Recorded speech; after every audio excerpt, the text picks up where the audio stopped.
So hi everyone, I'm Sridhar. So I have around 9+ years of experience in SAP security and GRC.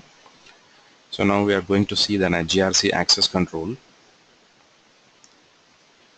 10 or 10.1, but the screens are almost similar. We don't have any differences. We also discuss those differences as well. So let's start. So some of the few points before we actually jump into the subject.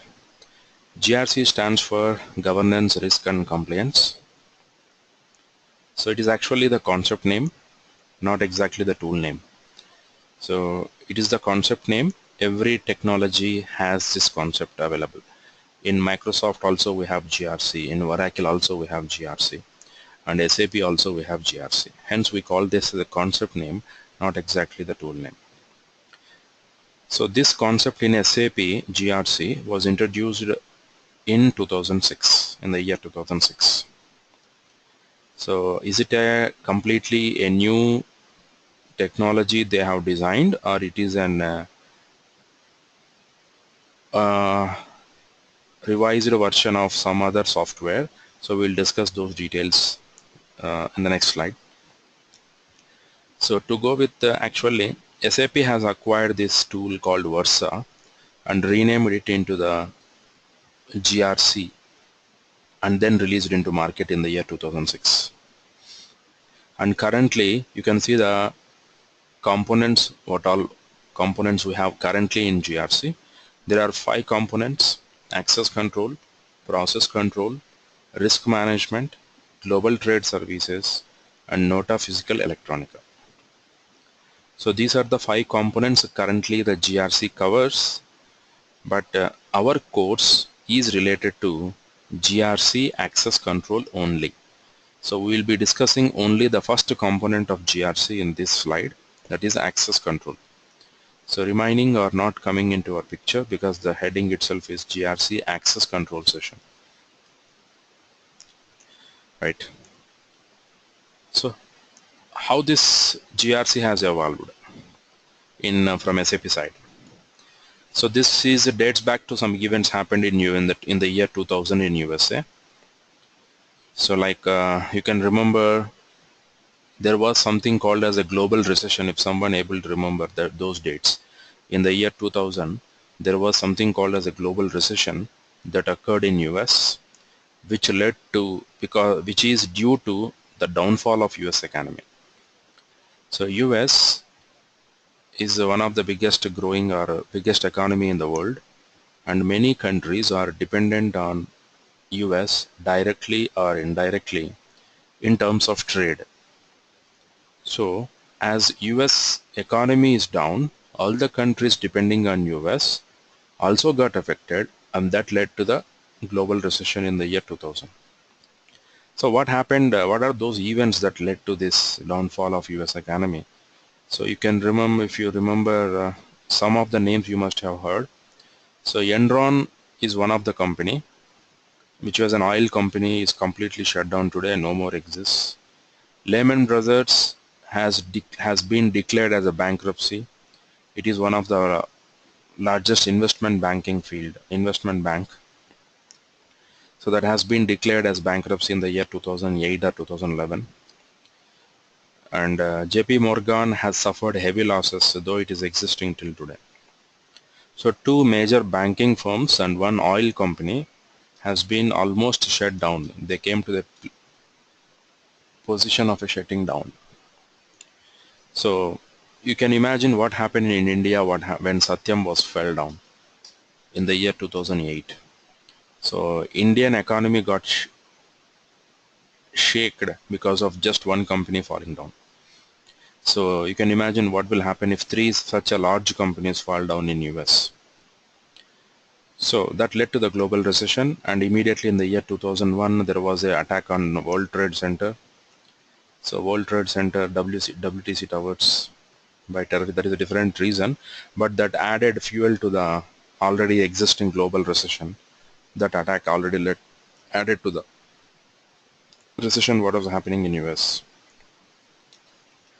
So US government thought of setting up a committee to study the reasons for this particular downfall of US economy, and these companies fall down under the leadership of two people, Sarbanes and Oxley. So Sarbanes and Oxley were two senators of US Parliament.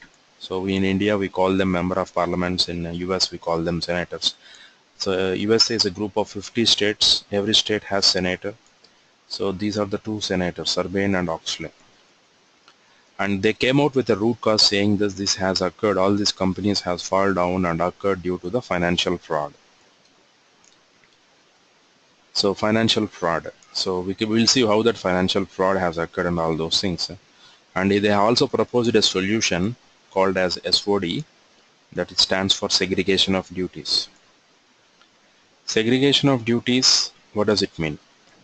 So segregation of duties is something, the duties are not correctly segregated properly, which is leading to some fraud in the company. So I'll give you a few examples. So the very famous example from SAP side, the approver and requester should not be the same person. This is one of the very famous example we can take for segregation of duties. Approver and a requester should not be the same person. So invoice, for example, if you're taking an invoice in financial side, a person who is creating an invoice should not be approving it, or if he is approving it, he should not be creating it. So if these duties are combined together or done by a same person, then we call that as there is a chance of occurring a risk or a fraud in the company. So that is the best example we can give for segregation of duties. So the segregation of duties word has become the buzzword in the year 2001-2002 because of this Sarbanes and Oxley committee which was proposed, and this committee has gone to set up a SOX law. So that SOX law was passed in US Parliament in 2002, and these are the two people whom I'm talking about. So Paul Sarbanes and Michael G. Oxley, so two senators of US Parliament. Under their leadership, the committee has been framed. Whatever the law they have proposed and acts that has been passed in US Parliament as an act, SOX law, in the year 2002. And not only that, they have just not passed it, they also made this law mandatory to all companies listed in USA stock exchanges, NASDAQ and Dow Jones. So in India we have two stock exchanges like NSE and BSE. Similarly in US also we have two stock exchanges, NASDAQ and Dow Jones. So why they have concentrated only on the companies listed in stock exchanges? Because the public money is invested into these companies. So when a company is publicly listed in the stock exchange, that means public has invested money into these companies in the form of shares, and if that company falls down or suffers, indirectly the people who invested money into this company will also be suffering. So that is the reason they have concentrated more on those companies listed in the stock exchanges of US. So not only just in US companies listed in stock exchange of US, many Indian top performing companies like Airtel, Ranbaxy, Sun Pharma, Tata, Reliance are also listed in US stock exchanges. So now what is the condition that whichever company is listed in these two stock exchanges should follow SOX law. So SOX law is all about SOD, segregation of duties and all those concepts. So because of that, so who will be identifying these duties? Will there be who is duty? What all duties are being done by a person? Will that be becoming a segregation of duties concept or not? So there was a lot of demand that happened for auditors during that time in the year 2001, 2002 and 3. So a lot of demand for auditors worldwide to perform this job of segregation of duties in each and every company of US and other companies. So Versa was only tool in those times working on the principle of SOD. So Versa was actually a tool which exactly works on the concept of SOD, segregation of duties.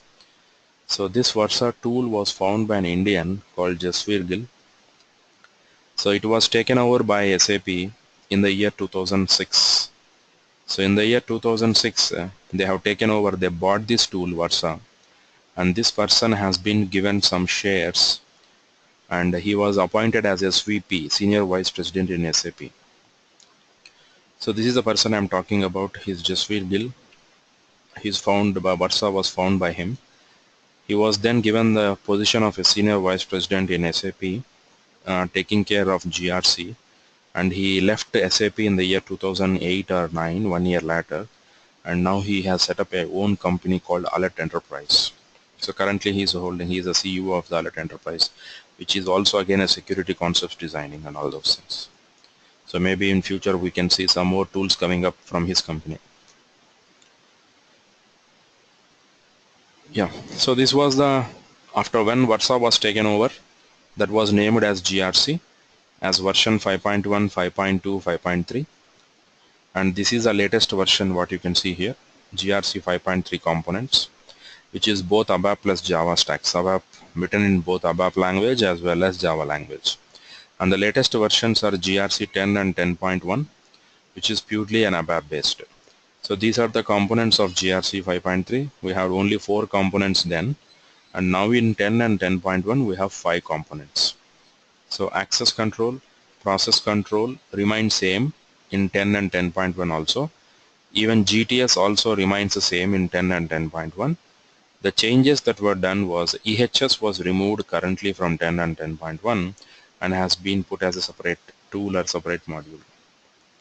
Whereas the new features that have been added into 10 and 10.1 are risk management and NFA, so Nota Physical Electronica.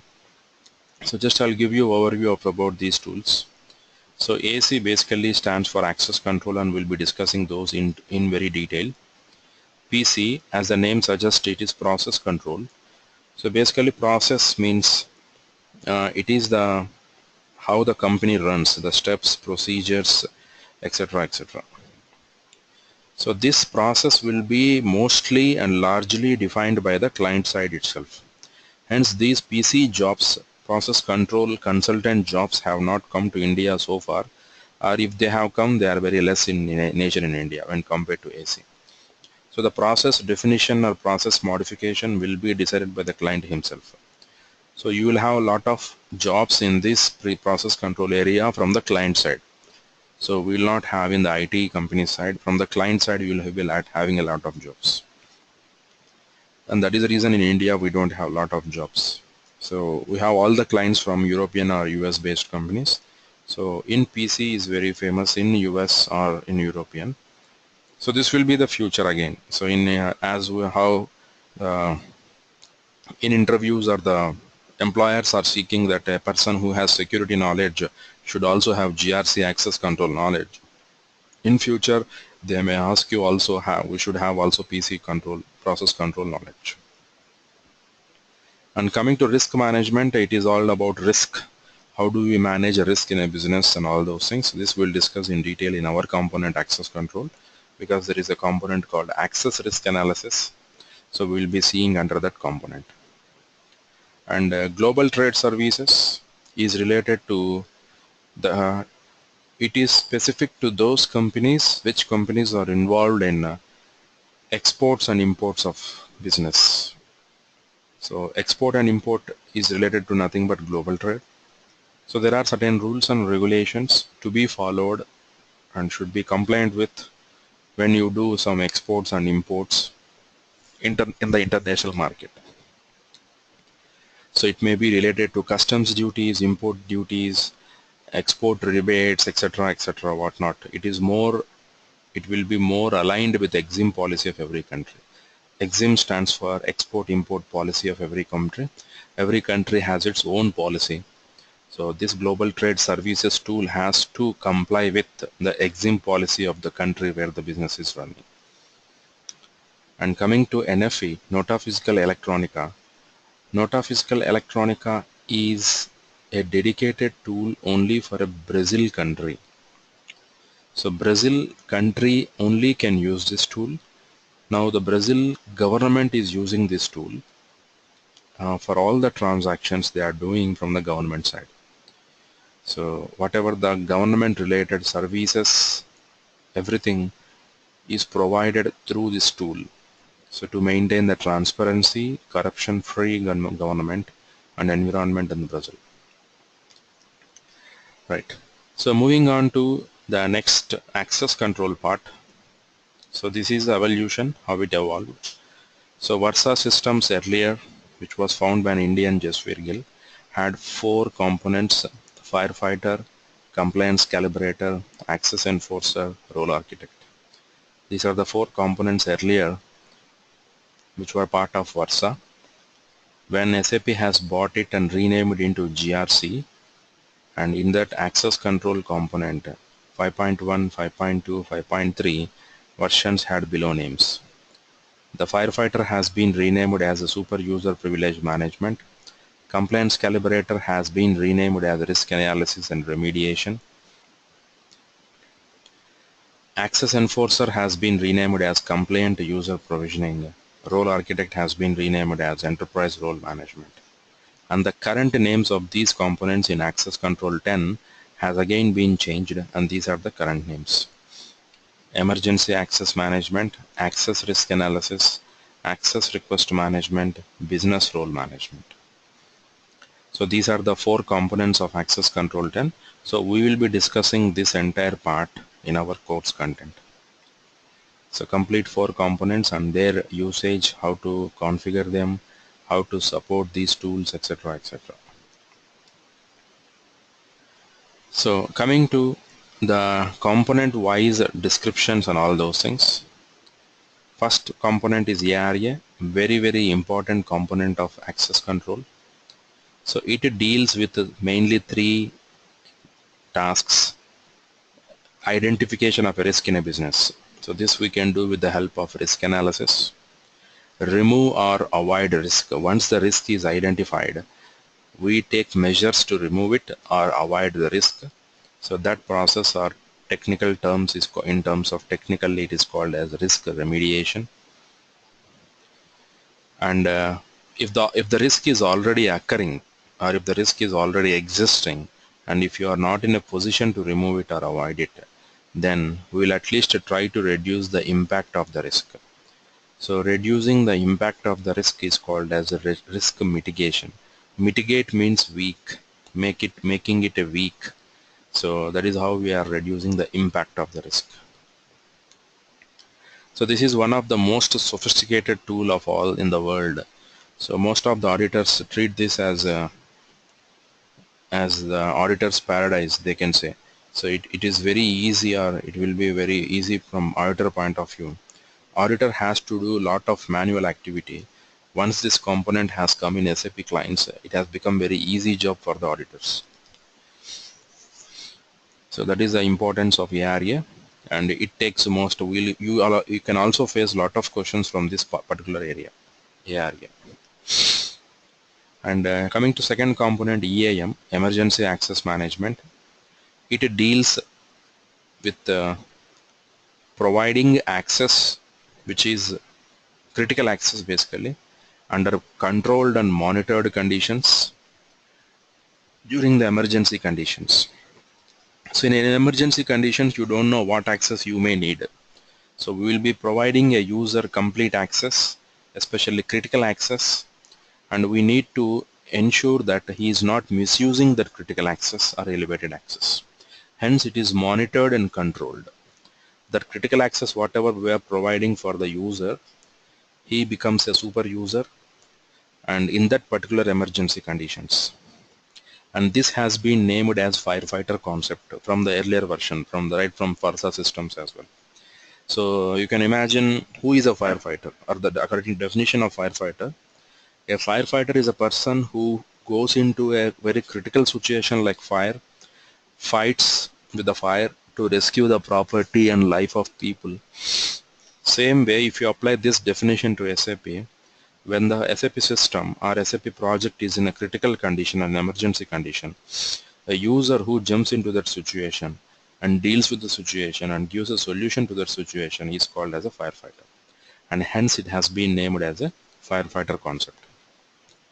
And this term is still relevant today. So we even still today call it as a firefighter, though it is a name taken from Versa, This word is still relevant even today. So the third component, BRM, business role management. The business role management contains the word role management.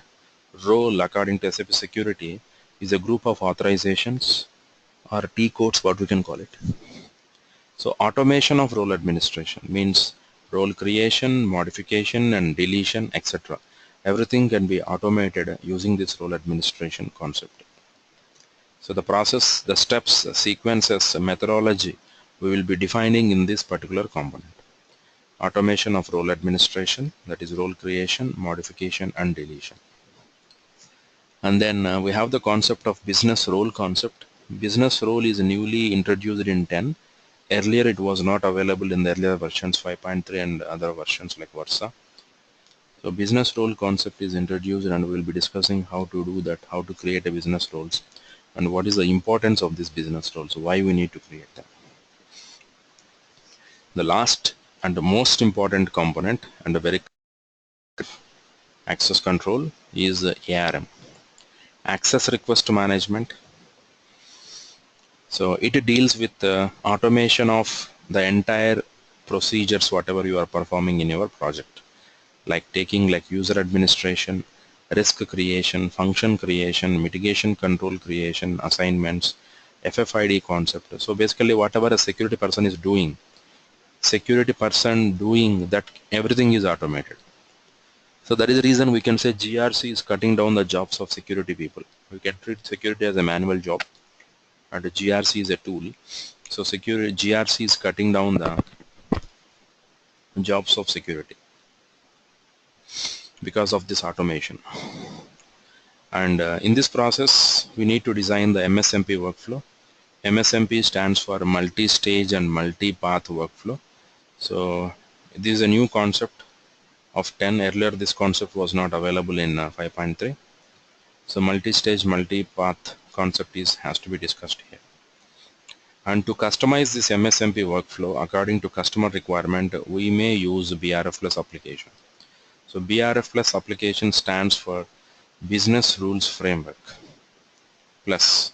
So Plus is an additional feature or latest version of this tool. So BRF Plus tool is used to customize the rules what we use in the designing of MSMP workflow, right? So this is all about access request management. This will be integrating the remaining components as well. So the below earlier two components, ARA, EAM and BRM, everything is integrated to the ARM part. So again we touch every topic when we discuss this ARM. This is one of the most critical topic. So if an interviewer is concentrating on this particular topic, so you have to be very careful in terms of interview. So you have lot of questions can be asked from this topic. For first topic ARA and second topic is ARM is the most critical. So the decision making factor whether you are selected in the interview or not is decided by the answers you are giving to these questions under ARM topic, access request management. Okay, so this is an overview of all the 4 components of access control. And now coming to general info. So our course duration will be around 25 to 30 hours. So generally taking 1 hour a day. So it will be 25 days or 30 days, 1 hour a day. And weekends we can extend to 2 hours and 3 hours. And class timing would be currently the same timing, 8 to 9. So if you want any changes, we will discuss. So fees, as I already communicated to you from the message. And if you want a GRC online server access, so again an extra fee has to be paid so that I can provide you the GRC online server access as well for practice. So this is exclusive of your Sridhar, GRC component and hello. all.